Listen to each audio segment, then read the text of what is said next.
It is Thursday, August 12th here at Draft Shark Studios in Rochester, New York. Welcome to night 6 of the Draft Sharks Invitational. It's the last one, folks. I'm your host, Matt Schauf. With me tonight are Adam Krautwurst and Jared Smola. We have all drafted our DS Invitational squads. We will talk about some of those teams. We'll talk about some of the things we saw on previous nights. And we're going to introduce you to tonight's drafters. But first, guys, let's do a quick rundown of the format, just in case anybody's new and watching their favorite drafter here tonight. It's a 25-round draft. We're not going to be streaming the whole thing. We're going to stop about halfway through.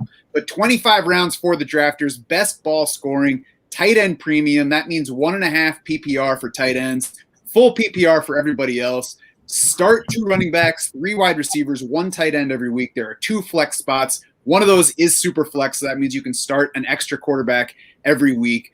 We want to have 2 starting quarterbacks every week because that's where the most points come from. But, you know, we'll see how different people attack this draft with that varied format. And we're not just playing for bragging rights here. There's money on the line, $250 top prize for each of the 6 league winners, $2,000 overall top prize. Peter Overzet was the inaugural champ last season. We are all trying to take Pete down this year. Adam, you ready for this last round of drafts? Yeah, for sure. I'm ready to get through these. I see we got, again, some more big names. Silva's in here finally. Alex, big dog Lenny Papano. There we go. Adam's running through the intros for me, it sounds like. Jared, you ready to watch this last group draft and see how they attack it? I'm ready. I'm getting to the point where I'm kind of out of stuff to say about these drafts. I think next year we're going to expand to, maybe 7 or 8 leagues, so we'll have even more of these streams to do. So I'm going to have to, put in some training in the offseason to get ready for 8 of these drafts next year. You should put a word piggy bank next to you now and start saving up some words for next year. But let's go ahead and meet the lineup for tonight before we get into anybody else's team, and because they're already starting to pick. Number 1 in this draft is Jules McClain. She has been playing high stakes for more than 15 years. She is an NFFC Hall of Famer with more than $250,000 in winnings over there. She is at Red Rider on Twitter. Number 2 is Evan Silva. He is a longtime contributor at RotoWorld before leaving there to establish the run with Adam Levitan. I don't think I really need to bother telling you folks where to find Evan, but I'll still mention that he is at Evan Silva on Twitter. Number 3 is Ron Meyer. To quote our friend Chris Lambert of the FFPC, Ron wins something each year, and he's hysterical as hell. So we like that combo in a fantasy drafter. Ron has wins in main event leagues on FFPC, as well as auction, dynasty, and classics leagues. You can find him on Twitter at 2Packer. Number 4 tonight is Matt Thompson. He's a high-volume player across multiple formats. He tells us he does 500 to 600 drafts a year, so, a few of them. Experienced best ball, dynasty, and high-stakes player. He is at Matt Thompson 53 on Twitter. That's no P in Thompson. Number 5 is Pat Fitzmaurice. He is a contributor at thefootballgirl.com and Football Guys, so he is the analyst for all genders. He hosts the Fitz on Fantasy podcast and can regularly be found around the top of the Fantasy Pros accuracy rankings. He is on Twitter at Fitz_FF. Number 6 in tonight's draft is Curtis Patrick. He is the owner and chief brand officer at RotoViz. He hosts the RotoViz Fantasy Football podcast. Curtis digs into all areas, including Dynasty and Devy, and he's certainly no stranger to best ball, which is where we're all focused tonight. Curtis is at CPatrickNFL on Twitter. Number 7 is Mike Oliva. According to his Twitter bio, Mike teaches doctoral students how to do research. So you know that he's probably pretty steeped in fantasy research at this point. He has degrees in psychology, business, and economics. We had him as a guest on the Draft Sharks pod last year after the DS Invitational. He's a high-volume best ball player. You can bet that he's going to be putting his knowledge to work in the form of game theory in this one. The only question is whether Mike is going to outthink himself in this draft. I don't think anybody else is going to outthink him. Mike is on Twitter at Mike C. Oliva. Number 8, Mike Sanda, is an experienced high-stakes player. He took 4th overall in the 2019 NFFC Silver Bullet. He has delivered high finishes in the NFFC Draft Champions and Online Championship. And Mike has claimed multiple league titles over 10-plus years of playing in the NFFC and FFPC. He is at Mike Sandman62 on Twitter. Number 9 is TJ Hernandez, the director of DFS at 4for4. He is a co-host of the DFS MVP podcast. He was a recent guest on the Draft Sharks podcast, so you can go find our episode with TJ there. And he is a crusader against IPAs. TJ also finished number 6 overall in the inaugural DS Invitational. He is at TJ Hernandez on Twitter. Number 10 in the draft order is Alex Kaganovsky. He is co-owner of the Fantasy Football Players Championship. That is the FFPC, of course.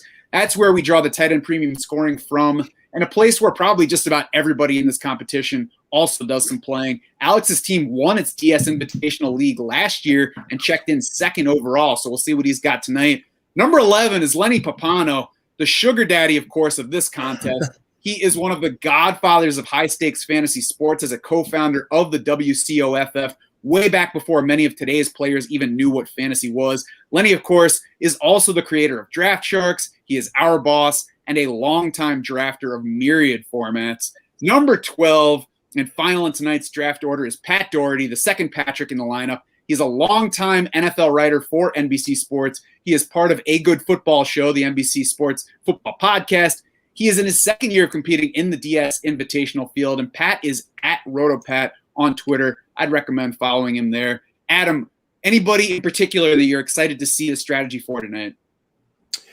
Yeah, I know I'd spoken with Lenny a little bit today about what his strategy was. It's been nice being able to see kind of 5 boards before this. It's also maddening, too, because none of them are really the same, so there's not really much prep to do. But yeah, that'll be fun. And there's a lot of high stakes guys in this one. Not non-analysts, Thompson and Oliva and Sanda. So it'll be fun to see how this plays out.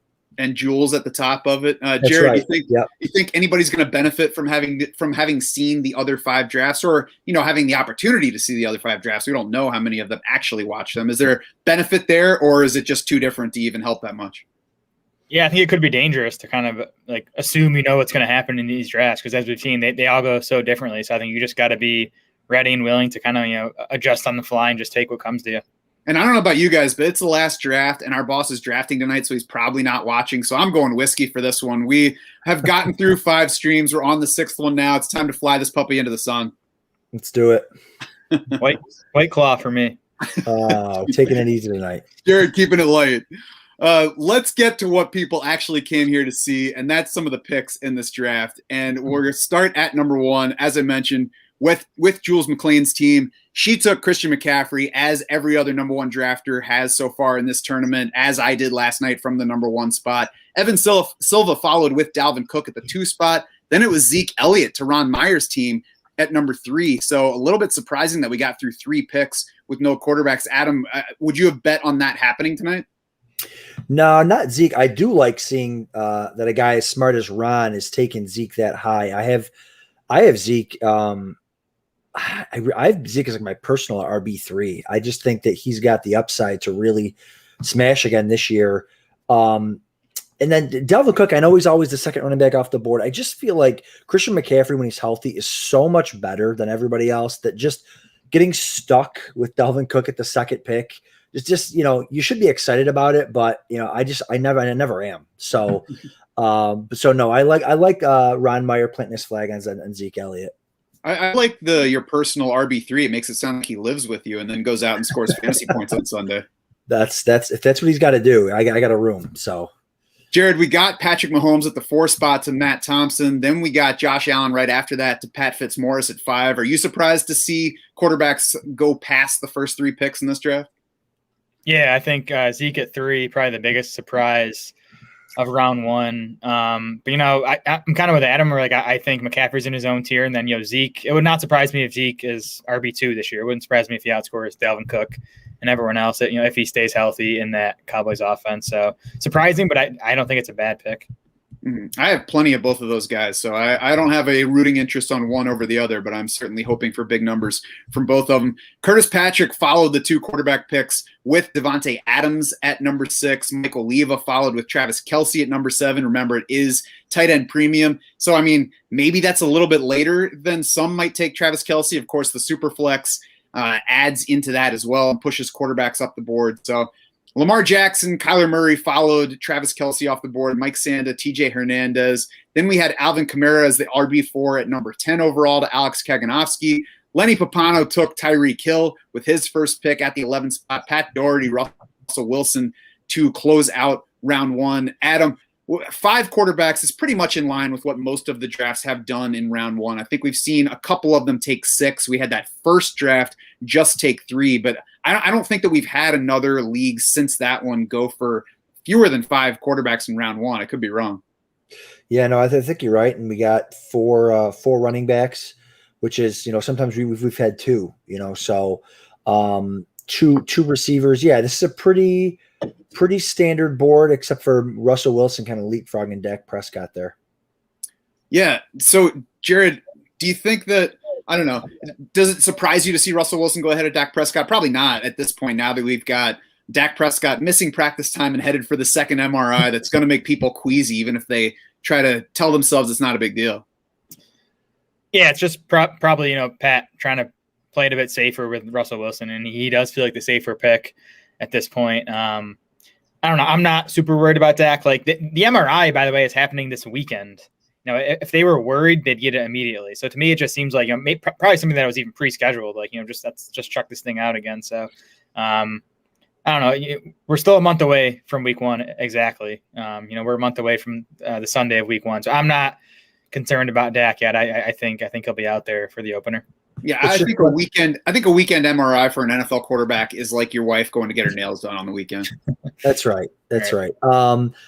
It's just funny watching. I don't know if you guys watch Hard Knocks, but Dak's on there complaining the whole time about wanting more reps. Give me more reps. I sat out all last year, and then he warms up and tweaks his shoulder. So it's just funny. He's acting all hard, and then he's out. So, but I do think that he is at the end of that tier for now until he gets cleared, at least in my opinion.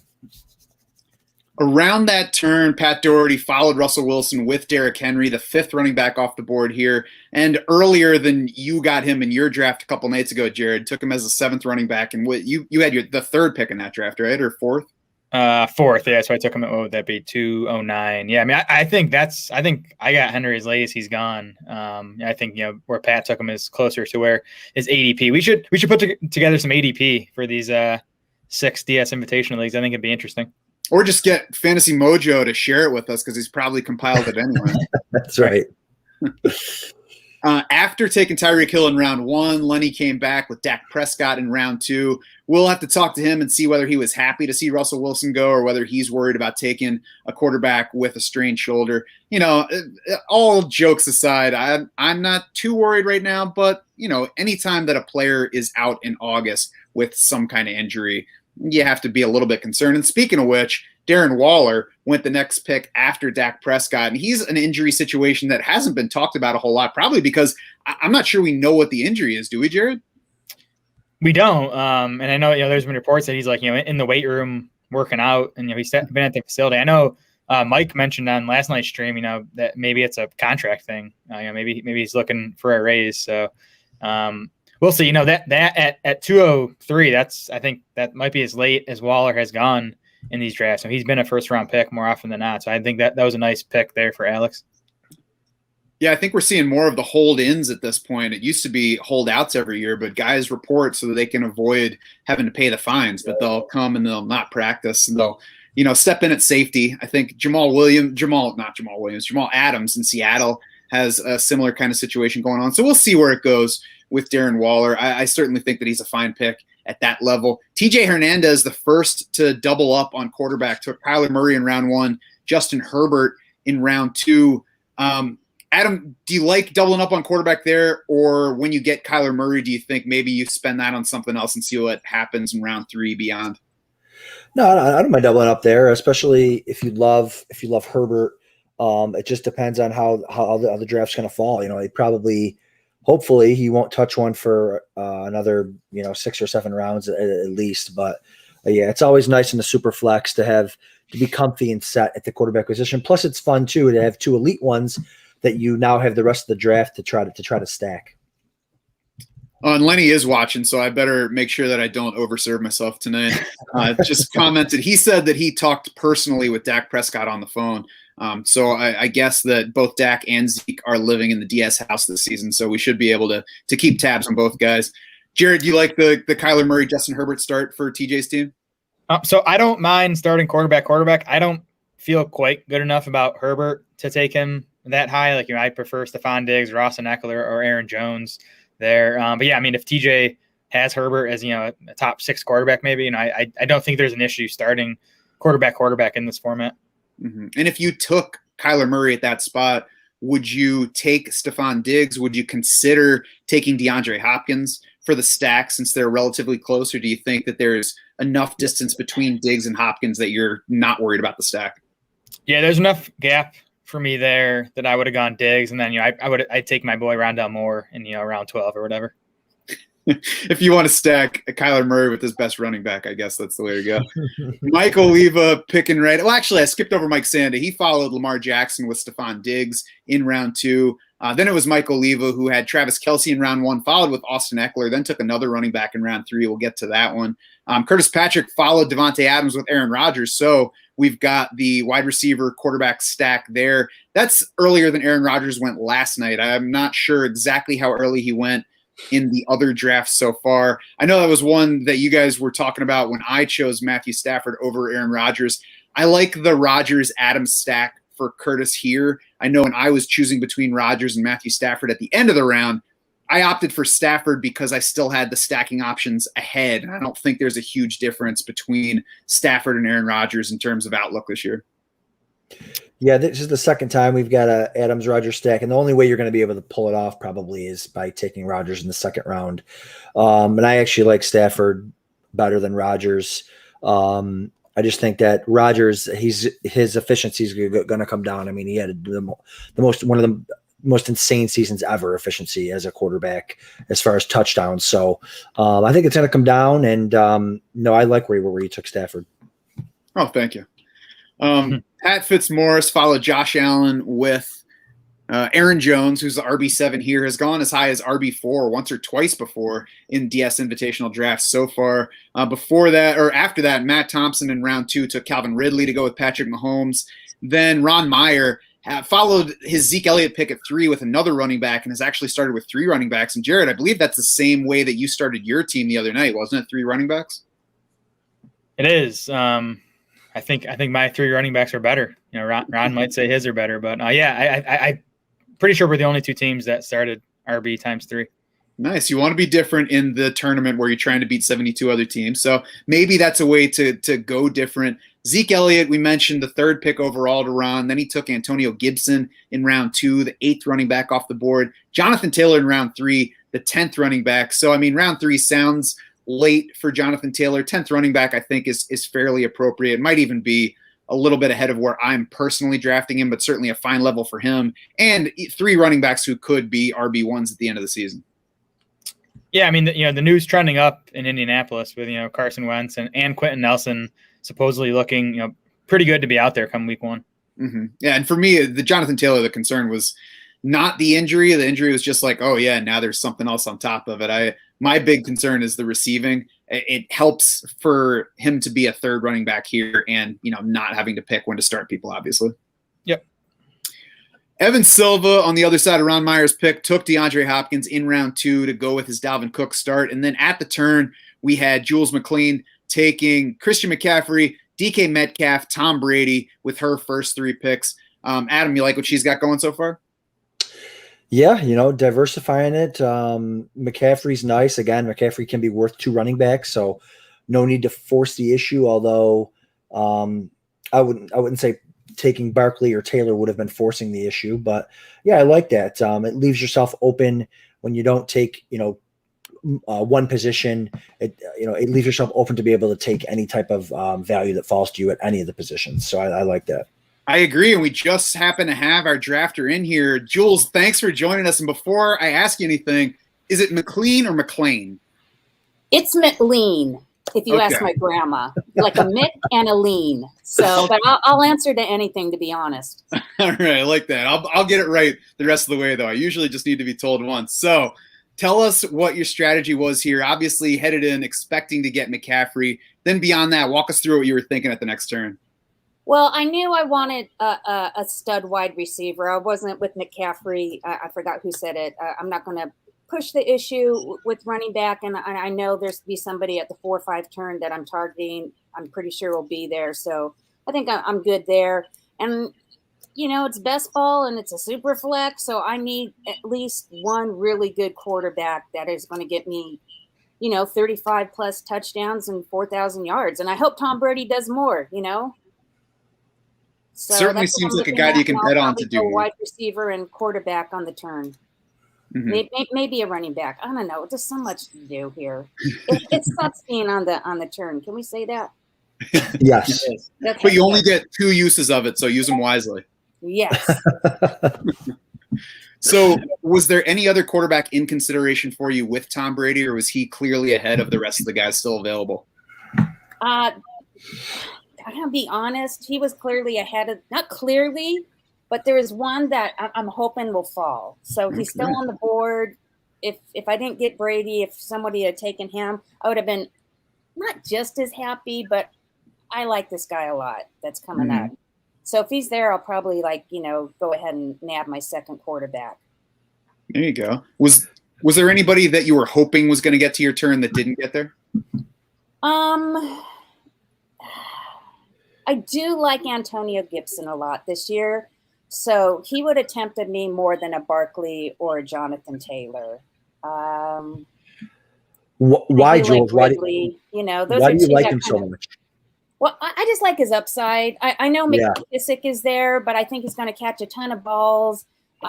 I like that Fitzpatrick is there as a quarterback. I think they'll have a more dynamic offense. So I just think there's upside there. He's just a guy that has upside. I like young guys with upside. So yeah, I'm right there with you. I like him. And then, of course, he didn't play third downs tonight, and everyone's panicking now. So who knows? I didn't even see the game. So, okay, there you go. But honestly, I'm not going to panic over that. Hello. Right.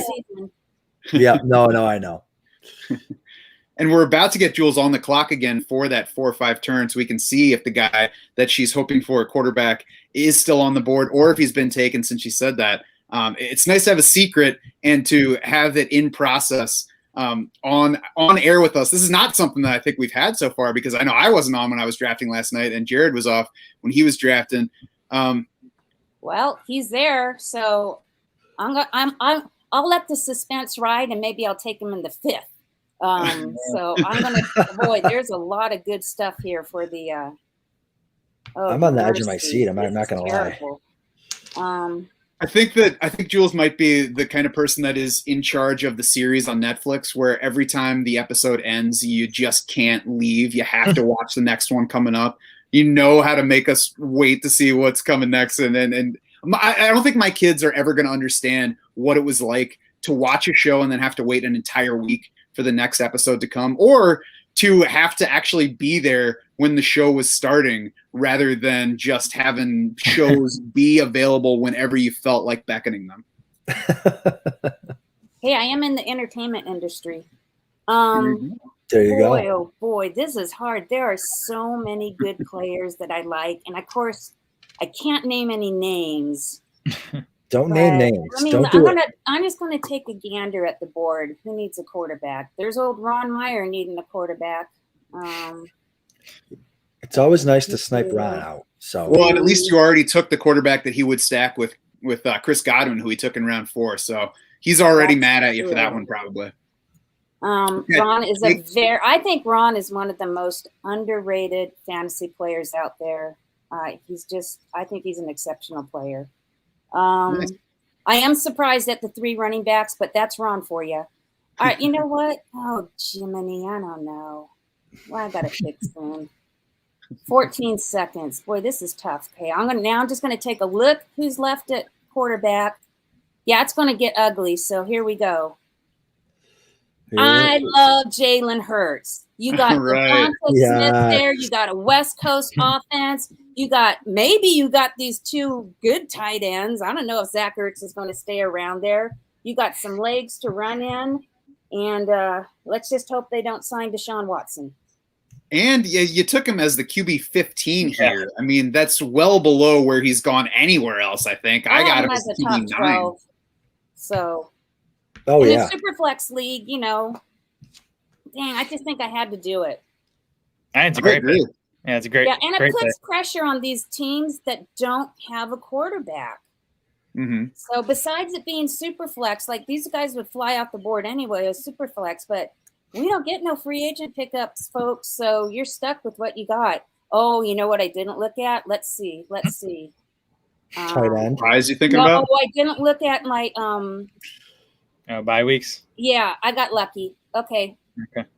Well, I do have commissioning. I have commissioning power. So if you wanted to roll back the pick, I I would have just taken a really low end QB later because I do like Hurts so much. Again, it's just upside. I don't know. Mm-hmm. Same with Dobbins. I just like players with upside. No, we're right there with you.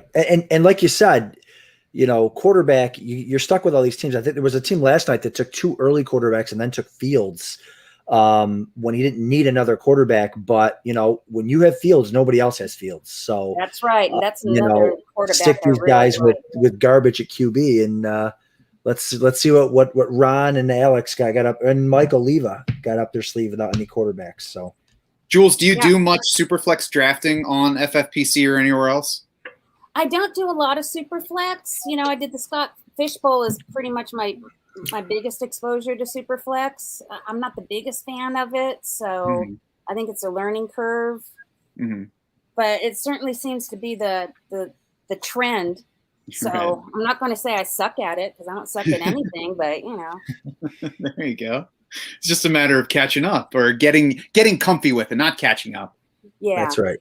Let's look at so Ron takes. I love Kyle Pitts. It's hard not to take Kyle Pitts there, but he's going to have some junk at quarterback. Let's just admit that. Come on. You're not a Matt Ryan fan? What I thought you were about to say. There you go. Kirk Cousins off the board. I mean, you have to. If you don't have a quarterback at this point, I think you have to. Alex needs a quarterback. Yep. Yeah, I mean, there's probably about 26, 27 locked in starters, that you kind of feel good about, starting all 17 games. So I mean, I think at this point, Ron's just hoping 2 of those guys make it back to him in the 6th and 7th round.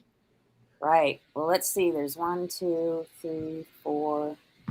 I think we're 17 QBs deep. I think so. Yeah, Cousins was quarterback 17. So there's fewer than 10 left, I'd say. Yeah, I think there's about 7 that you feel good about. Okay. Yep. Starting. Right. Just starting. Now you don't feel good about that they're going to get you 25 points a game or 22. Right. There's going to be some clunkers with those guys that are left. Well, Kev Wheeler in the YouTube comments says that you had a great turn there, Jules, with J.K. Dobbins and Jalen Hurts at the 4-5 turn. As you mentioned, Ron doesn't have a quarterback yet. Alex Kaganovsky just made his 5th pick, does not have a quarterback yet. And those are the only 2 teams that are without a quarterback through 5 picks. Mike Oliva took one with his 5th pick. That was Kirk Cousins, the QB 17 that we were just talking about. Yeah, I would have to wonder whether Ron was hoping either Jalen Hurts or Trey Lance would be there, because I could see that being a break between those 2 and the guys before them. And then Kirk Cousins and Baker Mayfield, where he's just comfy waiting to see what comes back. So we'll see what he gets. Yeah, what falls. Yeah, we'll see what he gets from there. And I mean, at tight end, Kyle Pitts, there are lots of Kyle Pitts fans out there. For me, it's TJ Hawkinson, but it sounds like for you, it's Kyle Pitts right there, Jules, right? No, I'm taking Hawkinson 10 times out of 10 times over Kyle Pitts. Right. I like Kyle Pitts, but Hawkinson's my guy. I'm sure people are going to listen to this in the draft and snake me. If he's there at 6'7", he's mine. I don't think he's going to be there. Me either. I'm surprised he's still out there now. I agree. Yeah. That's sick. I want to know if Lenny got sniped on Amari Cooper there, going right ahead of him. With the Dak Prescott stack. Maybe Lenny can let us know. Well, he's got Stafford too there, so maybe I don't think he. There you go. That's true. Yeah, he got the Stafford Cup stack. Okay, yeah, I'm sure he's happy. Yeah. And he passed on CeeDee Lamb in favor of Clyde Edwards-Helaire before that. So that's one nice thing about stacking Cowboys this year is you have several opportunities. You don't have to like all of them. CeeDee Lamb, Amari Cooper, Michael Gallup's out there. You can go tight ends. You could even stack Dak with Zeke Elliott, I think. That's not something I would do with most quarterback running back combos and most offenses. But, Jared, we've talked about it before. That's one of the few offenses I feel pretty good about being top 3 in scoring and supporting both of those players having strong seasons. Yeah, I mean, you just lock up all, 50 touchdowns that those Cowboys are going to score. So I like a Dak and Zeke pairing. Mm-hmm. Well, Jules, do you want to stick with us through your 6-7 turn, or should we let you go so you can focus on getting the best guys? No, let's stick around. I love this. Oh, I was kind of hoping Miles Sanders would fall, but that's a pipe dream. Come on. Well, he got uncomfortably close to me at the 6-7 turn last night, I believe it was. He went off the board at RB22, I believe the pick before mine in that draft at 11 in round 6. So he's sliding, and I agree. I like the upside. Listen, I'll be honest. It was like between him and J.K. Dobbins. So. Yeah, he actually fell to the 5th round in a main event draft that we're doing, which was pretty wild. Yeah. Mm-hmm. That's value. So following Jules' turn that we talked about, Evan Silva took his 2nd straight quarterback. He took Trey Lance to follow Joe Burrow, who he took at 4-11. So that gives him Dalvin Cook, DeAndre Hopkins, Saquon Barkley, Joe Burrow, Trey Lance, then the Ron Meyer pick of Kyle Pitts in the 5th round, as we mentioned. Matt Thompson took Chris Carson in round 5. We all know here that I like him. Robert Woods to Pat Fitzmaurice's team in round 5. He took Terry McLaurin before that. So he's got 2 wideouts, 1 running back, 2 quarterbacks for Pat's team. Curtis Patrick took his 3rd wideout with his 5th pick, took a running back in between there. So, I mean, a 4th round running back, kind of odd territory for a RotoViz guy, don't you think, Jared? Yeah, but it's DeAndre Swift. You know, he probably checks all those RotoViz analytical boxes. So I've talked about Swift enough, but I think at running back 16, that's a good spot for him. I agree. That's enough talk about DeAndre Swift. Mike Oliva sandwiched 3 running backs in between Travis Kelce and Kirk Cousins, took David Montgomery, Nick Chubb, Austin Eckler. Seems like David Montgomery is climbing a bit. RB15 in this one. You know, that's just a one-off, but in general, it seems as though he's climbed a little bit. Jules, how do you feel about David Montgomery this season? Listen, he won me some leagues last year. I like Montgomery, even though he's got a little bit more competition. And Cohen is back as the PPR, machine. But I still like him. I think they're going to be a more dynamic offense, especially if they can get Fields onto as QB1 sooner than later. So I'm fine with Montgomery. As a second quarterback, I certainly wouldn't want to build around him, but if I can get him in the 4th round, that's great. I mean, normally a little bit later in these types of leagues. And certainly Tariq Cohen's slow return from the ACL can't hurt David Montgomery's outlook there. Mike Sanda took his 2nd quarterback in round 5. He's got Baker Mayfield with Lamar Jackson in his lineup. That followed Mark Andrews in round 4. Jules, you said you like TJ Hawkinson over Kyle Pitts. What about TJ Hawkinson versus Mark Andrews? All day TJ. Come on. Oh, my goodness. Love it. I don't like the Mark Andrews pick there. I get it. He's got Lamar Jackson. But I think we saw who Mark Andrews was last year. And to me, that's not a lot of upside. I do like Mike's in the 6th round pick of Adam Thielen. I was kind of hoping he might fall. So I really like the Thielen pick. Not a sexy pick, but I think he's going to get it done. So made up for it. But I really don't like the Andrews pick there in the 4th.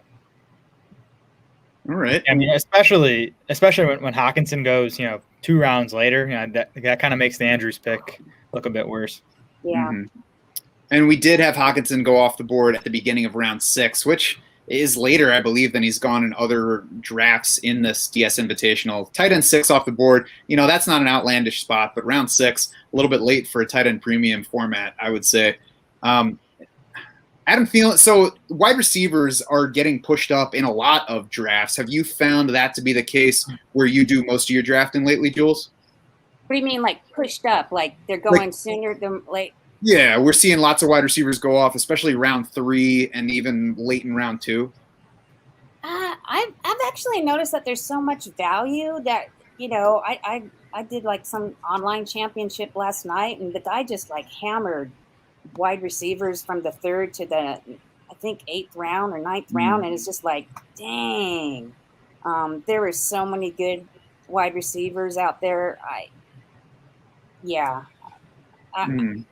I'm not quite sure how to answer that question. And now I see I'm on the clock. That's all right. Yeah, we've got you on the clock, so I won't make you talk through that. Let's mention that Jules is back on the clock at the 6-7 turn. And right before that, Evan Silva took his third straight quarterback after Joe Burrow in round 4, Trey Lance in round 5. He took Justin Fields in round 6. Adam, what do you think about stacking those 3 quarterbacks in rounds 4, 5, and 6? Man, I love it. I just don't know why Fields keeps falling. I mean, QB, I think like QB 20 last night, QB 22. Like, I don't know what the deal is. I mean, you know, Curtis Patrick took Fitzpatrick over him. Like, was that a stack? Like, It's no, clearly a bias. Carr. I mean, I don't understand why you would take these guys. Like, you're trying to win.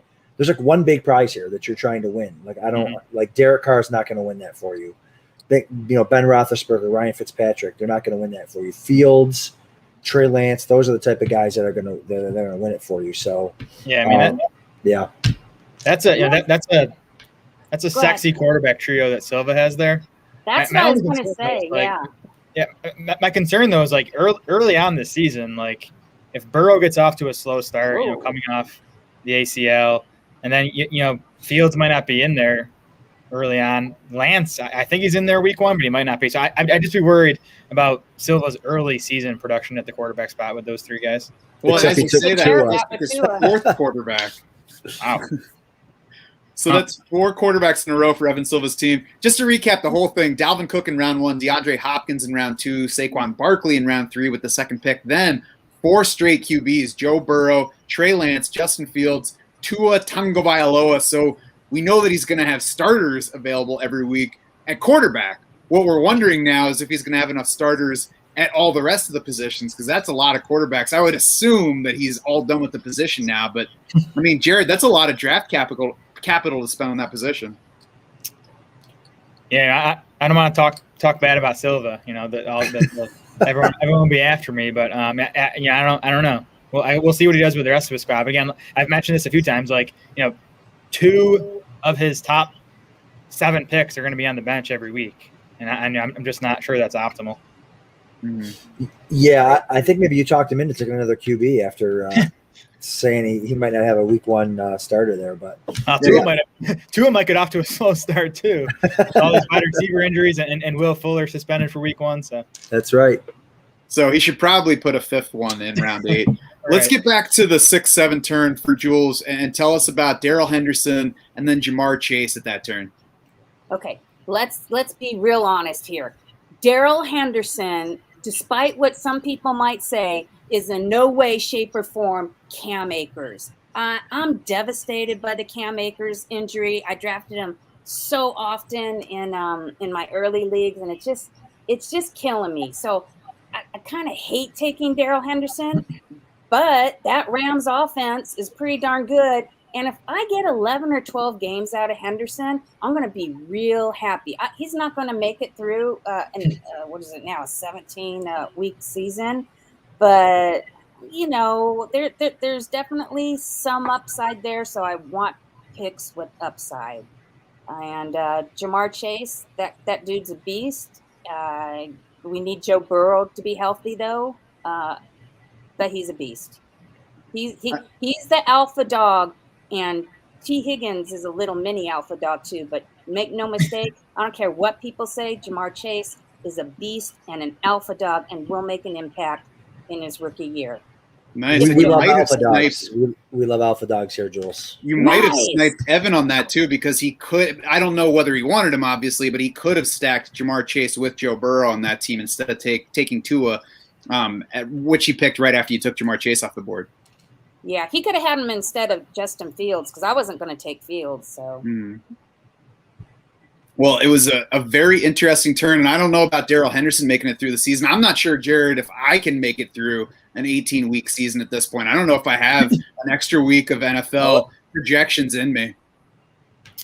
I mean, we're about to find out. This will be the great experiment. How long can Matt last? We're going to have to go IDP projections by committee this year. There you go. I'm ready. Well, Jules, thanks very much for joining us and talking us through some of your picks. Oh, my gosh. Thanks for having me, you all. This is so much fun, and good luck to everybody and all your leagues and everything, and right on. Thanks so much. Thanks, you, and good luck the rest of tonight and this season in this draft. Super cool. Bye, guys. Take care. Yeah.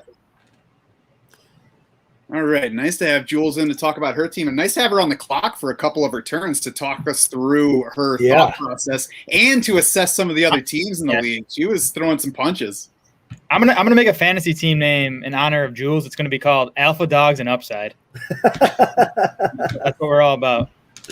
But you can only draft Josh Allen on those teams, okay? And Jamar Chase and the little alpha dog T Higgins. That's right, the little alpha. I feel like that show might already be on Disney XD. I'm not sure though. Sounds like it, right? So we got some picks to catch up with now, and I believe that Pat Fitzmaurice is going to be joining us fairly soon. So let's recap some of the picks. Let's go through the teams. That'll be easier than catching up with rounds. So we've talked about all the quarterbacks that went to Evan Silva's team. Right next to him, Ron Meyer finally took his first quarterback in round 7. That followed 4 running backs, started with 3 of them, then took Chris Godwin, then Kyle Pitts in round 5, Travis Etienne in round 6, then finally took Cam Newton as QB 24, his first quarterback in round 7. So an interesting wait, and then, Jared, I think kind of an interesting pick as early as QB 24 in Cam Newton, a guy that we really have no idea how long he's going to be the starter for New England.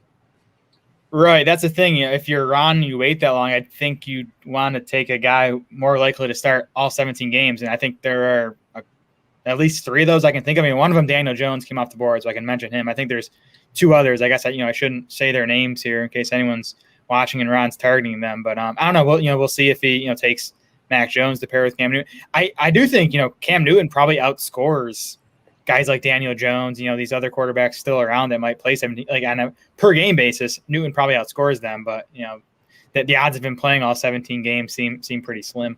Yeah, so I mean, I guess there are 2 paths that you could take after you wait on quarterback like that. You can go, I know that I need somebody who's going to stay in the lineup every week, or you could take the if Cam Newton stays on the field, he's a much higher upside week-to-week guy than even Daniel Jones. And I think there's plenty of upside to Daniel Jones, but Cam Newton has weekly top 10 upside for as long as he's in the starting lineup. Yeah, for sure. And at that point, like, who knows? Take the guy with upside as QB 224. I mean, I'm sure Shope's absolutely loving it that Cam Newton is this guy's QB1, is Ron's QB1. But yeah, there's still some more, like Jared said, there's still some more guys out there. There's some situations out there, like you can grab 2 quarterbacks from the same team. Now, you're going to have to spend more picks to do it, but we have 25 rounds. So yeah, we'll see what I wonder if this was Ron's plan or if he's kind of panicked a little bit on it. I'm sure he wasn't banking on the guy right next to him, Evan, taking 4 between rounds 4 through 7. So I don't think Ron panics. Ron doesn't panic, does he? That's right. Ron's an alpha male, alpha dog. He knows what he's doing. There's no panicking in these draft rooms. There might be surprises, but it's a cast of experienced drafters, and there's just adjusting on the fly. Next to Ron's team, we got Matt Thompson, who took Patrick Mahomes first, Calvin Ridley, George Kittle, Matt Ryan, Chris Carson, Brandon Ayuk, and then Mike Davis as the RB22. Jared, I think we know how I feel about the Mike Davis pick. What do you think about the team in general? Well, he took Chris Carson, your boy, and then Mike Davis. So that kind of cancels out for him, right? Yeah, it's like he's trying to win my favor and then slap me away just when I start to like him. I think Matt's team is solid. Matt Ryan keeps going earlier in these drafts than ADP and earlier than I have him. Matt did stack him with Ridley, so maybe he pushed Ryan up his ranks a bit because of that. But quarterback 13, that's 6-7 spots higher than I'd be drafting Matt Ryan. Yeah, that specific stack is not one that would make me go for Matt Ryan earlier. I mean, if he's your QB 13, then cool, but sure. He's not mine, and I'm not going for him just to stack with Calvin Ridley.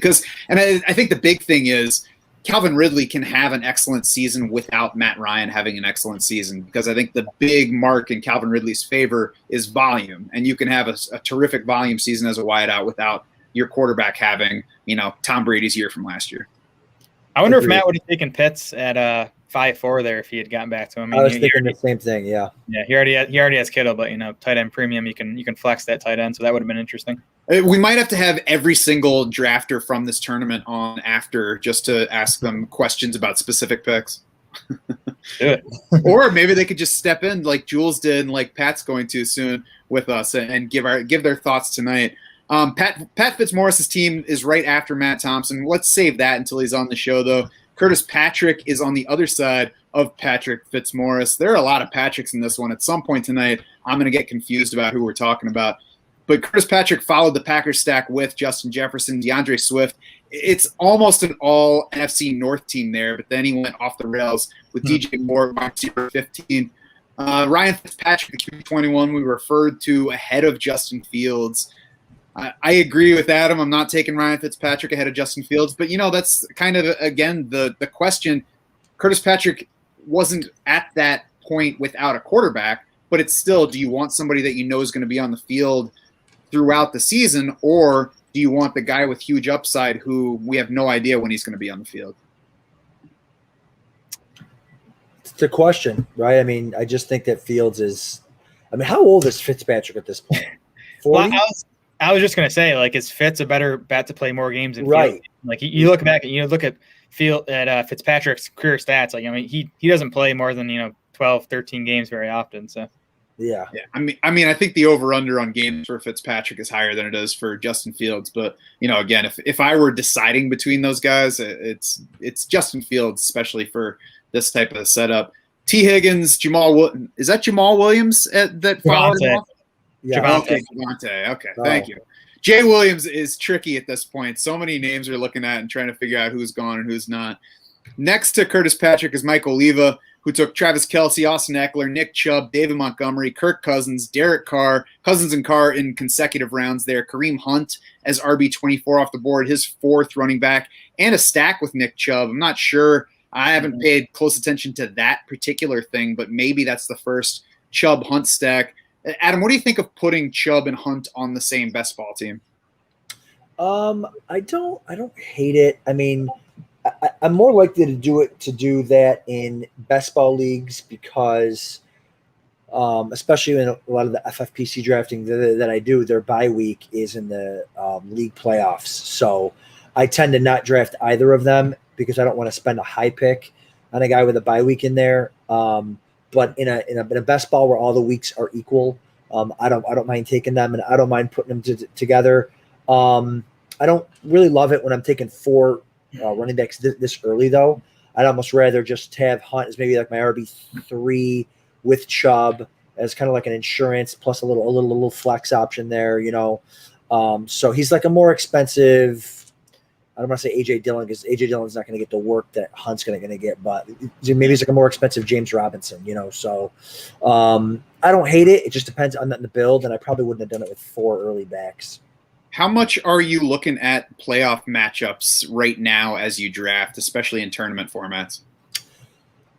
Me personally, I look at that a lot, especially in the football guys and the main event, because especially the football guys, because you don't make any money off of the regular season, right? So if you go 11-0 and you make the league playoffs and you lose in the first round, you have no money. Now if you went 11-0, you'd get a bye into the big money, but the big money tournament, every team is good, and you could flame out in there very easily and not make anything. So to me, I don't want to throw away week 13, and there's a lot of good teams. A lot of good players. I think like the Browns. I think you got the Packers, Christian McCaffrey. A lot of those guys have week 13 buys. That makes it really tough. If you take Adams in the first round, there's no way you're taking Aaron Jones in the second. You might as well, kiss the playoffs, go goodbye. So, I look at that stuff a lot. Yeah, that's a good thought. Not something I've looked at a lot. Let's welcome another drafter in from tonight's group. It's Pat Fitzmaurice. He is at Fitz_FF on Twitter. Pat, thanks for joining us. Matt, hey, great to be here. Fun draft so far. Interesting to see all the different strategies at play. So, really happy to be part of this.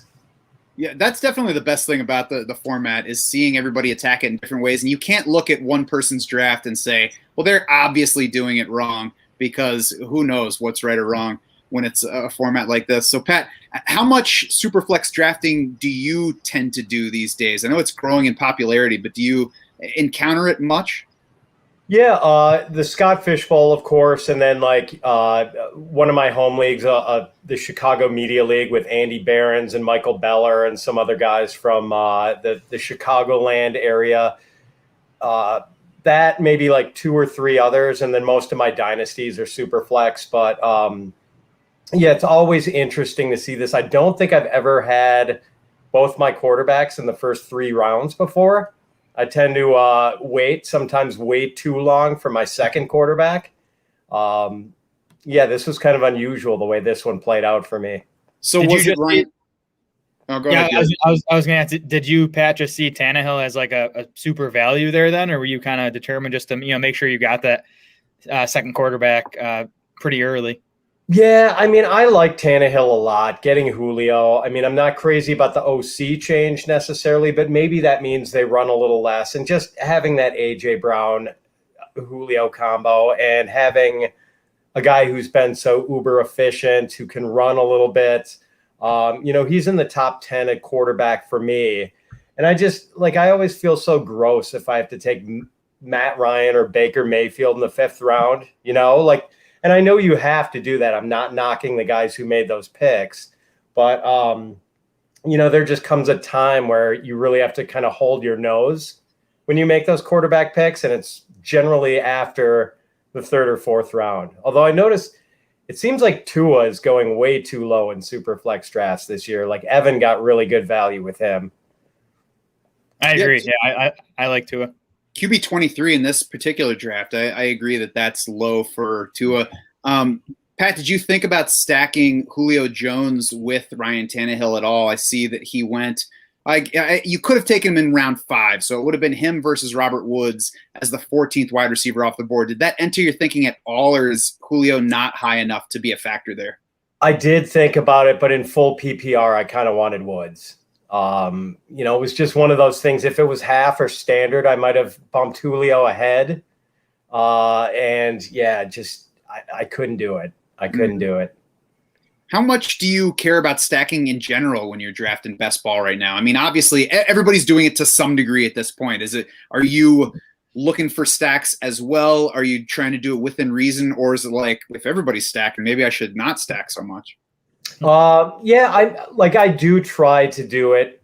There is power to stacking, I think. I'm not going to go ridiculously far out of my way to do it. As soon as I start drafting receivers or quarterbacks, I'm looking at possibilities and can I do that? At what point would I have to do that? I do consider the possibilities, but it's not something like I have to do with every draft I do. Mm-hmm. Now, after you drafted Josh Allen in round 1, did you start texting Cole Beasley to ask him if he would get vaccinated before you have to decide on him? Gotta admit, I was thinking Manny Sanders there, since I wasn't able to get Diggs. So that was my first thought, and not Cole. Figuring Cole misses 5 or 6 games this year at some point, but that's right. Plus, you and I have a soft spot for somebody that's closer to our age bracket. Oh, that's right. Yeah, exactly. I mean, he's definitely more in my age range for sure. I don't know about you, but definitely mine. What do you think about Josh Jacobs at RB23 in round 7 here? Is that somebody you just kind of took because he was there, or are you happy and think he's a value there? I thought there was a little bit of value to him there. I mean, he's not an ideal PPR back. The Raiders' offensive line is a little worrisome, but they do like to give him the ball a lot. I mean, he is a sledgehammer. It's a pretty good price for him, I think. He got a little forgotten in this draft, maybe. And, considering I only had Aaron Jones in my pocket at running back at that time, I was pretty happy to find him that late. Mm-hmm. Yeah, he seems to get forgotten in most fantasy drafts. Like, I don't know, he's like toxic to a lot of owners, I think. Yeah, I mean, you're totally right about kind of the lack of pass catching upside there, but at some point he still becomes a value as a guy who, if he stays healthy, you're going to get 230, 240 carries out of him. Yeah, totally with you on that, Jared, for sure. Yeah, personally, if I get to that round 7 spot and I watch somebody take Mike Davis right ahead of me and I have Josh Jacobs fall to me, I'm smiling and probably throwing fists up in the air. I was happy about that too. Yeah, no question. What do you think of Kenny Gallaudet right behind that? Just in general, I mean, wide receiver 32, fine value whether you like him or not. What do you think about Kenny Gallaudet's outlook for 2021? I'm above consensus. I mean, I understand that, he's banged up right now and that maybe knocked him down some. He's a team changer. but like, I'm a big fan of his. I know people are sort of worried about the fit with Daniel Jones, but I mean, this guy was like played at what, like a wide receiver 10 or wide receiver 11 pace with David Blau as his quarterback for 5 games in 2019. And like, I mean, I've seen David Blau in college. I was amazed that guy got an NFL roster spot. Like, there's no way Daniel Jones is any worse than that. And he married an Olympic runner. That's right. David Blau. That's right. So I'm kind of a big fan of Gallaudet, and I know I'm pretty well above consensus on him. Like, this guy is a physical mismatch for most of the cornerbacks he goes up against, and an amazing contested catch artist. So I'm just surprised that a lot of people are overlooking him to the degree that they are. And like, he's a real value in drafts right now, I think. It's funny. Gallaudet's kind of going in the same range that like Steph Diggs went last year. And I think that's kind of what you're hoping for with Gallaudet. Not that he's going to have that big a season, but just that, he comes to this new team, he gets a big contract in free agency, and, that new team just kind of considers him, the clear leader in the passing game. And, maybe Gallaudet gets like a 25% target share, which, he never got in Detroit. Yeah, it's entirely possible. I mean, I don't know. I mean, Sterling Shepard's going to get balls. They have a decent tight end. Barkley, of course, is one of the best pass catching running backs in the game. But, I do think there is an opportunity for Gallaudet to be like the alpha receiver there. Yeah, I like the fit in that Daniel Jones got better as a deep passer last year versus the year before. We'll see if he's actually good at it. And they didn't really have an end zone target before Gallaudet arrived. So, it's tough to get excited about anything wearing a Giants uniform right now, but you don't have to be excited about Gallaudet. All you have to do is say, all right, I'll take him here and we'll see what happens. And at worst, he should be okay where I took him. Yeah. And as a fourth receiver, I'm pretty okay with him there. Leonard Fournette, is that similar to Josh Jacobs in that it's like, well, whatever, he's a solid value here? Or do you think that he's going overlooked at where he's tending to go in ADP and where he went here at RB29? No, truth be told, that was just me getting distracted by jumping on the live stream, and that was an auto draft. So that was a total brain fart on my part. I was hoping you were going to say that you're a big Leonard Fournette fan, because he's a guy I've been taking quite a bit. I want pieces of that backfield, especially in best ball here, where you don't gotta worry about when to start him. I just think there's going to be a lot of fantasy points coming from that backfield. And then Fournette, I just think he has the highest ceiling among those 3 guys, because he's the one that has the chance to lead Tampa in carries and RB targets. Gio Bernard's not going to lead in carries. Ronald Jones isn't going to see a lot of targets. Fournette has a chance to be busy in both facets. Jared, I don't think there's such a thing as a big fan of Leonard Fournette at this point, though. Well, he is the closest thing they do have to a 3-down back. And I'll tell you what, Jared, like, if I can get the guy I was actually meaning to take in round 9 is still on the board. And if I get him and then just pretend that I got him at 9 and Fournette at 10, like, that's all good by me. There you go. There you go. Maybe after the draft, Jared can use his commish powers and switch those guys to make it look better on the final board. I mean, I'm just picks away here, so this could happen. This could be a moment of excitement on the live stream as we see whether I'm able to pull this off. I was going to say, we'll definitely have to keep you around to see if that player makes it to you at that point. Were there any guys that you were hoping were going to get to you that didn't in this draft so far tonight? I mean, Julio was a big one. I was hoping to, he almost lasted. I did take Woods. And then I think Julio was there, maybe like 3 or 4 picks ahead of me.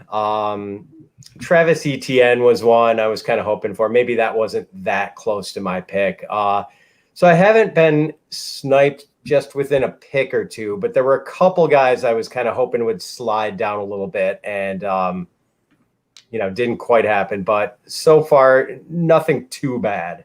Nothing too bad. So Julio went 4 spots before you took Deontay Johnson in round 6, and then Travis Etienne went 2 spots after that. Did you consider Travis Etienne at the spot where you took Deontay Johnson? I did. I just kind of I really like Deontay in full point PPR, so I wanted to get him. And here it is, guys. I'm going to electrify the crowd with this next pick, and I needed a third quarterback. So welcome aboard, Sam Darnold. Oh yeah, I feel like the Ultimate Warrior just ran out, sprinted out with his music playing. Sam Darnold's electrifying the arena. So, do you like Sam Darnold, or do you like him as your third quarterback? I actually do. I mean, this is going to be the most interesting experiment in nature versus nurture I think that you could possibly have in the NFL. Going from the broken home of an Adam Gase offense to going with Matt Rule and Joe Brady. I mean, it's just, and the pass catching talent he has around him, Christian McCaffrey, DJ Moore, Robbie Anderson, Terrace Marshall. Like, I'm excited to see what Darnold can do. Like, I'm one of the people who has never quite concluded that Sam Darnold sucks. Like, I still want to see, I don't think we've seen the best of Sam Darnold yet. And I think we have a much better chance of seeing it in the ecosystem he's in now than the Adam Gase ecosystem. Right. Yeah, I mean, we haven't seen Sam Darnold outside of Adam Gase, and we've how many guys have we seen, get out from under Adam Gase, and then they kind of break out. So I could definitely see that happening for Darnold this year. It's going to be a good year to determine how much of a factor Adam Gase is, because those guys getting out from under him were basically all Dolphins. So now we get to watch a different team and see if it was just those Dolphins getting freed or if it was Adam Gase holding people back. Because I mean, maybe I'm remembering wrong, but I don't remember Bears guys escaping Adam Gase's OC and breaking out elsewhere. Yeah, that's kind of it. I mean, like, Adam Gase has sort of a reputation for ruining guys. And, we'll see if Darnold is one of the guys who can flourish once he's out from under Gase's thumb. I mean, to be fair, if somebody was trying to coach me and he was looking at me like this the whole time, I'd probably have a tough time listening to what he was saying and following him too. Exactly. So, Pat, is there somebody that you're hoping, you don't have to say the name, but is there somebody that you're hoping is going to make it to you specifically in round 11 here before we let you go? Let's see. Let me check the tight end board, because I am probably the last person without a tight end. Yeah, I'll even say it. I would probably take Jonnu Smith if he were still around with this next pick. So fingers crossed. And if not, I will probably continue to wait at tight end and do some real dumpster diving in a couple of rounds. There you go. And you talked about getting your third quarterback. I just realized that you were the second team to take a third quarterback, and it's a bit surprising, I think, that it took until round 10. I guess everybody else was just kind of dumbfounded by Evan soaking up all of them like a brawny paper towel, and they were like, well, I guess there are no quarterbacks left until you swooped in for Darnold. I was just going to say, I mean, I loved Evan's strategy with, getting Burrow and then the two youngsters with Lance and Fields. And then he took Tua on top of that. So, I mean, Evan just totally hoarding quarterbacks. He's here in the Chicago area too. I'm going to have a word with him about that. But yeah, I'm kind of surprised that everyone let Darnold and is Wentz still out there. Mm-hmm. Yeah, Wentz is still out there. Zach Wilson, not to name names, but Zach Wilson's still out there. So there's a couple, locked in starters still available. Maybe Evan's gonna do like a Steve Spurrier thing where he's just running different quarterbacks into his lineup with every series. Yeah, it's definitely in this draft, there has been a weird rhythm to the way the quarterbacks have gone. A lot of guys, at first I'm like, do guys not know it's a super flex draft with the first few picks? Then they started going, and then you got into that point in the draft where guys are sort of forcing the Baker Mayfields and Matt Ryans because they have to, and then people just forgot there were starters out there still. It's unusual the way the quarterbacks have been going in this draft, for sure. And by the way, Pat's standing here calling his shots like Babe Ruth now. Said Jonnu Smith and then watched three drafters not take the guy that he said he was going to pick.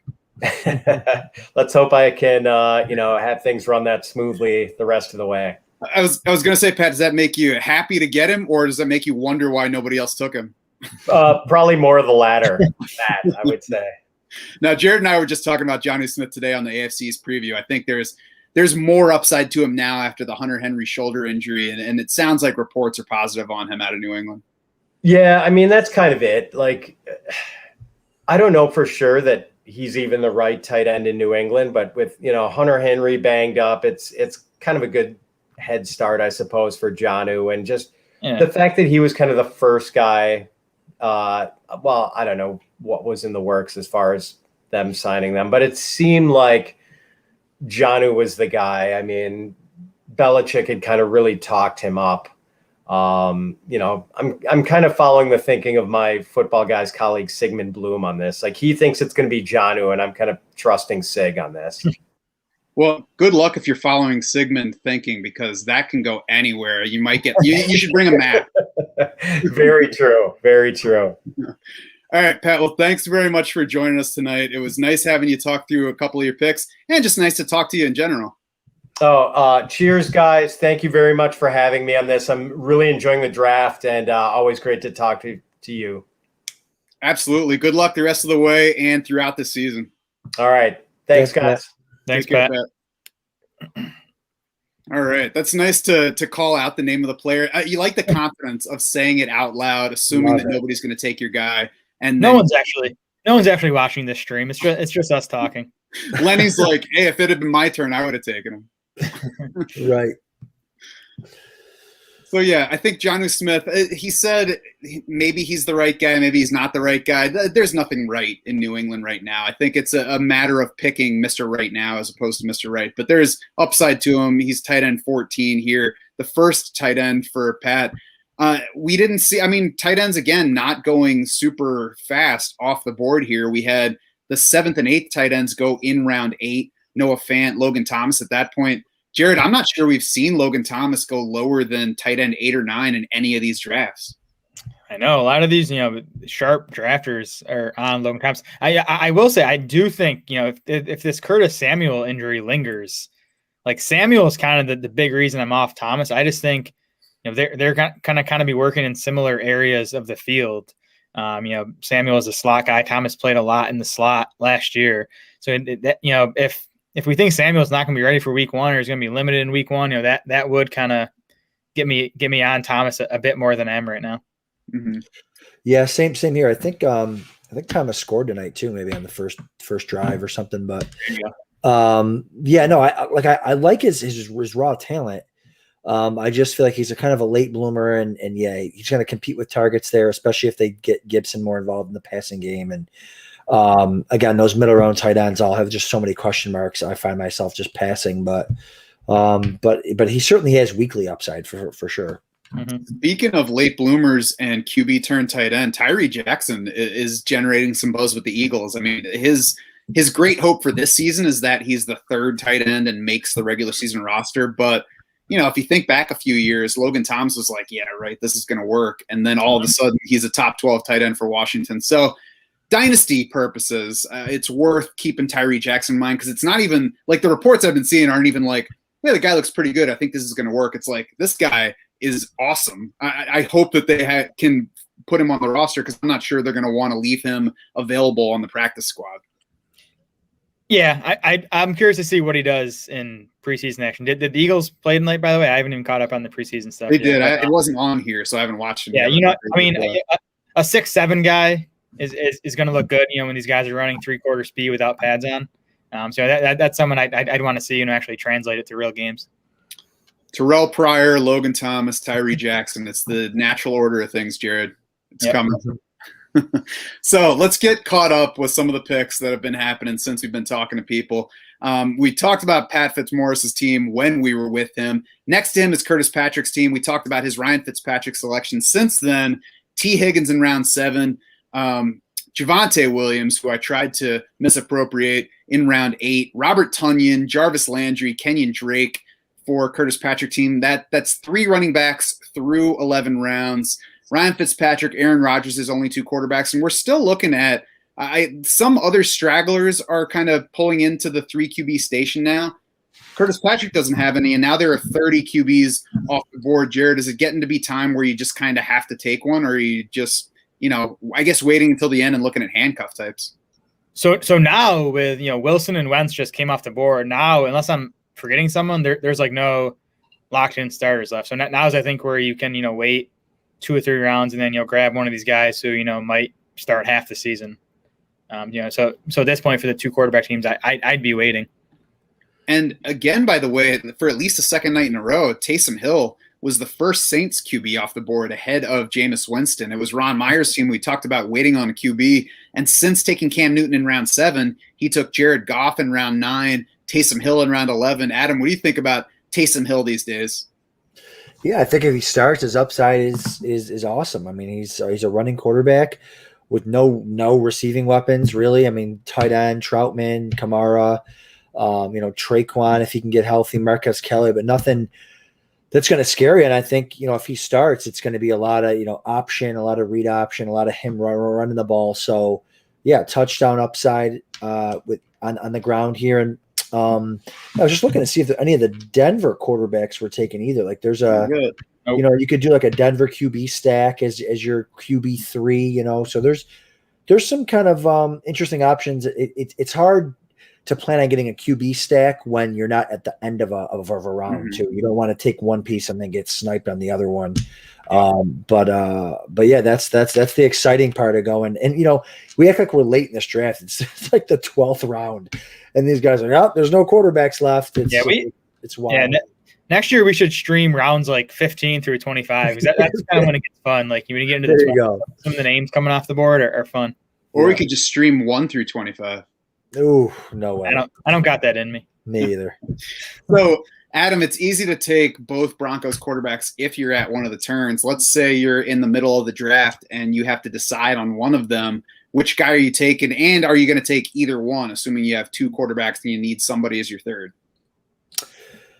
Man, that is a great question. Are they splitting reps right now too? Yeah.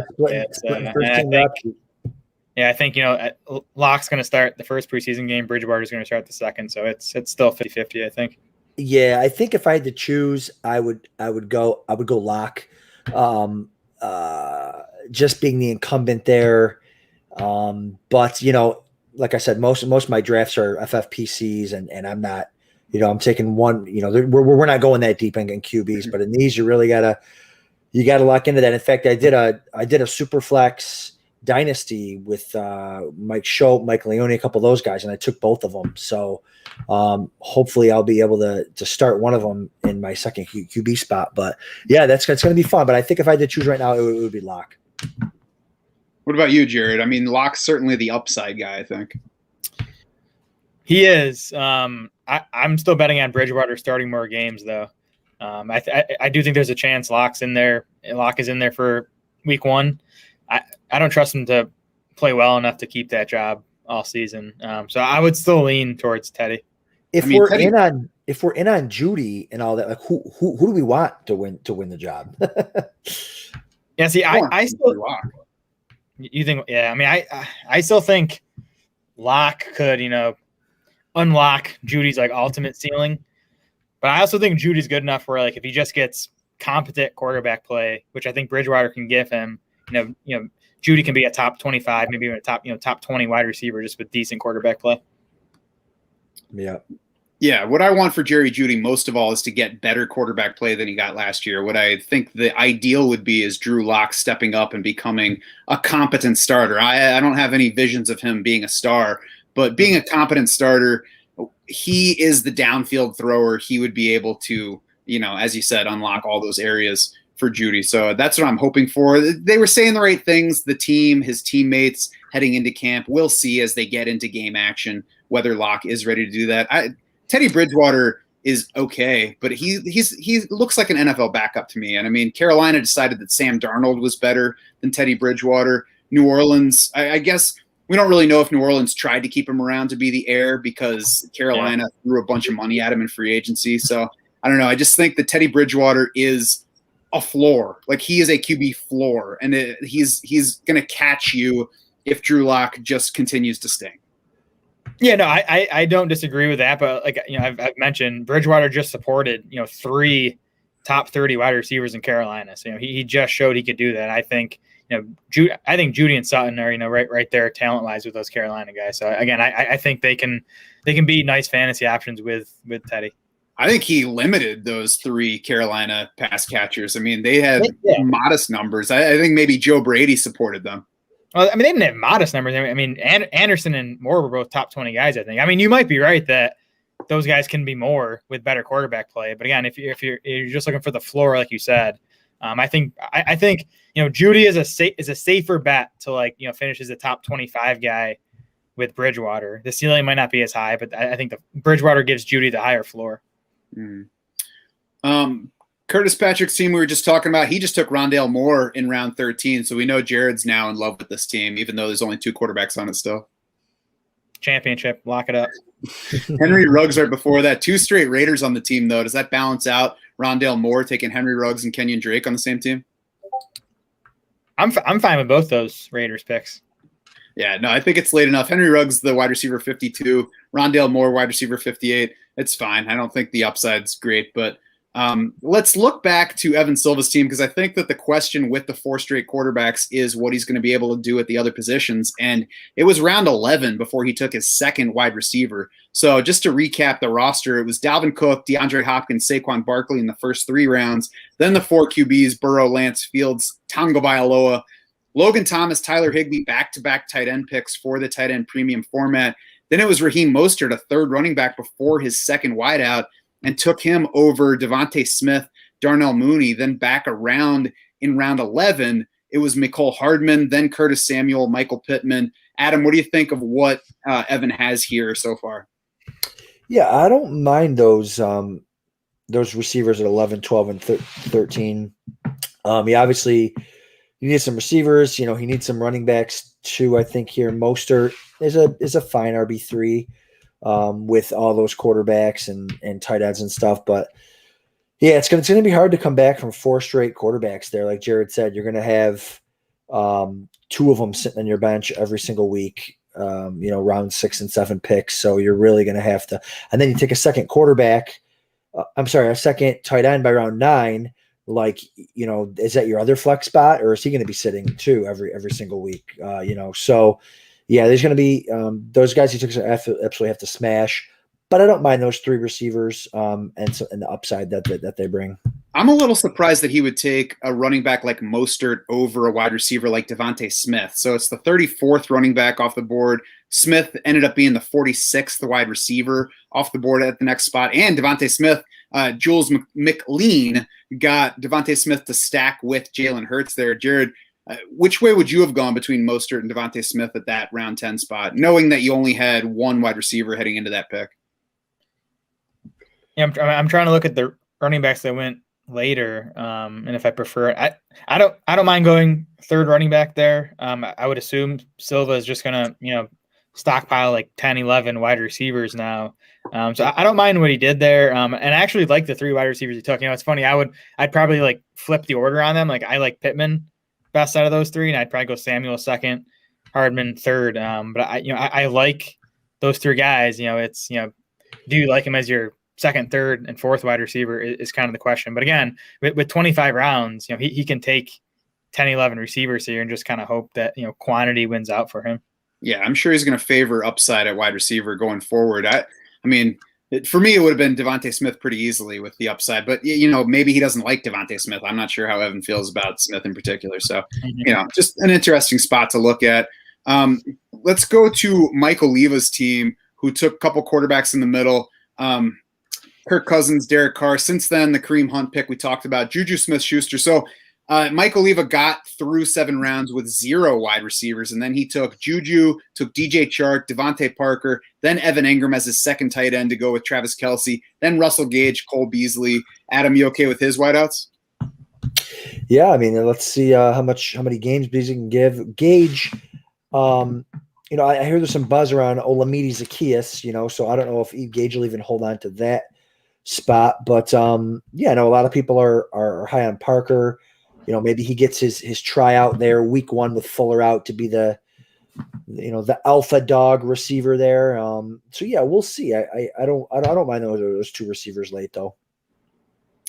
We're going to be on here for about 10 more minutes. We're definitely not streaming the entire thing, especially because Jared already said he couldn't do that. So if you do want to follow the entire draft through round 25, or even just check back to see it at the end, we are running the draft board in the Draft Sharks Discord, and that's free to join. You can jump in whenever you want. You can find the link in the description for this on YouTube, on Facebook, wherever you might be listening to this afterward. Come join us. Even if you're not interested in this draft beyond what we streamed tonight, you can post your own drafts, get some opinions on what you did. You can talk strategy with not only us, but some experienced drafters that have already joined and are busy in the forums or whatever you call them. Do you call them forums on Discord? I don't know. I'm old and this scares Channels. me. Channels. That's right. Is each one a channel, or is the Draft Sharks Discord a channel? No, it's a Discord server. Okay. It's the DS Discord server, and there's channels within the server. That's enough Discord talk, though. No, I appreciate it though, because I have kids one of whom is a teenager, another is about to be. So I don't want to embarrass myself in this particular area. I'd rather save that for other areas of discussion. That's right. So let's look at the quarterback landscape before we do head out. And so Ron was the last one to get one. Alex Kaganovsky waited before getting his first one in round 6. He took Ben Roethlisberger as the 19th quarterback off the board in round 6. Then he took Daniel Jones in the very next round and got Zach Wilson as his third, QB 29 in round 11. I'm not sure exactly how that compares with where Zach Wilson went in previous drafts. It seems like solid value, though, for a third quarterback, for the 29th quarterback off the board, and really for Zach Wilson. Yeah, I mean, for waiting, I think Alex did a good job of just getting 3 guys who, are going to be under center for week 1 and are probably going to be under center all season unless they get hurt. And it's worth noting, too, he took Zach Wilson the round after taking Corey Davis. It was 5 picks around. And then several rounds later, round 14, his latest pick was Jamison Crowder. So stacked a couple Jets with them. So if Zach Wilson does hit, even a few weeks during the year, he's got a couple of opportunities to bring wideouts with him. Has there been any Elijah Moore news over the past 2 hours? I haven't been on. I don't want to think about it, but nothing has popped up on my phone. The last thing I saw was that they're expecting him to go for an MRI. So It doesn't sound like that has happened yet. I would think that if it were a serious injury, they would have gone ahead and had the MRI, but I don't know how much swelling factors into that. So I'm sure. Yeah, it's a quad. Quad injuries aren't bad, right? Tell me quads aren't that bad. Well, it was right after we finished the AFC East preview. Elijah Moore hurt his quad. I mean, I'm sure that he felt the weight of our expectations on his shoulders, and his legs just couldn't hold it. He'll be fine. It's just a deep bone bruise or something. Don't worry about it. He's got a month syndrome. Yeah, that's right. What's interesting too, and I think what Pat was talking about earlier when he was on the show was the flow of quarterbacks. So Alex took QB 25 in round 7, and then QB 29 in round 11. 4 rounds later, only 3 quarterbacks had gone, which is pretty wild. But he didn't do. He got 3 starting, no doubt about it, starting quarterbacks after waiting all that time. I guess you can't really ask for more than that. I just don't see really any upside in these guys. Daniel Jones, I guess, has the rushing upside and has some talent there, and they have a pretty easy passing schedule. But from everything I've heard out of camp, and I just can't see the Giants overachieving. So, but yeah, he could have done much worse. So it's not too bad. That Giants team is just impossible to get excited about in any way. Lenny, by the way, could have stacked Michael Gallup with Dak Prescott in round 9. But he opted for Damian Harris as his third running back. So let's go back through Lenny's picks that got to that point. Tyreek Hill in round 1, Dak Prescott in round 2, Matthew Stafford in round 3, then Clyde Edwards-Helaire in round 4 as the 14th running back off the board. Cooper Kupp to stack with Stafford at wide receiver 18 in round 5. Miles Sanders in round 6. Chase Claypool, one of his boys from Pittsburgh, in round 7. And at wide receiver 28, solid value on Chase Claypool at this point. Noah Fant, tight end 7 in round 8. So it sounds like he likes Noah Fant the way that I do. Then Damian Harris, the pick in round 9. Lenny maybe thought he had another shot at Michael Gallup around the turn, but Pat Doherty took Irv Smith, then Michael Gallup, and then it got back to Lenny. Lenny took Brandon Cooks. So, who knows how important that stack to him was. But Jared, do you think you would have gone with the running back there or taken the Michael Gallup stack? I've drafted teams with Lenny plenty. This offseason. One area we tend to disagree is just how much running back depth to build. I kind of like getting two guys early and then kind of ignoring the position. I think Lenny likes building more depth. So after getting Edwards-Helaire and Sanders, I probably would have gone wide receiver and Gallup in the 9th. And then the Cooks pick I think was awesome. Cooks at wide receiver 40. Again, I love him there. So it would have been Gallup over Harris for me. Yeah, let's just scrub Damian Harris out of there and take Gallup in that round, and then Brandon Cooks in the next round, and then we'll get the running backs later. And he ended up getting Zach Moss the next time around at RB 38, and then Elijah Moore at wide receiver 50. So we were talking about Corey Davis and Jamison Crowder. We had Corey Davis go wide receiver 41 to Alex's team. Elijah Moore went about 2 rounds later at wide receiver 50, and then Jamison Crowder at wide receiver 62. So actually, the Elijah Moore pick is right about where his ADP is right now. I was going to say maybe he gets pushed down by the injury news, but maybe the injury news pushed Corey Davis up a bit in this draft. Yeah, I was going to say, Moore I think has pushed ahead of Davis in ADP. So I do think that the groin injury probably had some impact on this draft tonight. Mm-hmm. Yeah, no, I love the Cooks pick. I probably would have taken Mostert over Harris, but I can't really argue with anybody else right after him there. So, but yeah, I would have waited and maybe gone Connor or Dylan, or definitely Connor if I would have waited and gone that route. But yeah, no, he likes that depth at running back, and he got a lot of his guys too. So, including Deshaun Watson at QB 31. And it's balanced between the running back and wide receiver spot so far. He's got exactly 5 of each with. He just took David Johnson in round 13 to be his 5th running back behind Zach Moss, Damian Harris. And then the most recent picks, Deshaun Watson in round 14 at QB 31. Obviously shooting for upside, taking the chance that Deshaun Watson plays for somebody this season. None of us knows whether that's going to happen or where. Yeah, I love Watson as a quarterback 3 pick, though, especially in a tournament like this when you're trying to beat, more than 12 teams. If he's on the field, he's going to be a top 10 fantasy quarterback, whether it's in Houston or somewhere else. Before we head out, I want to point out that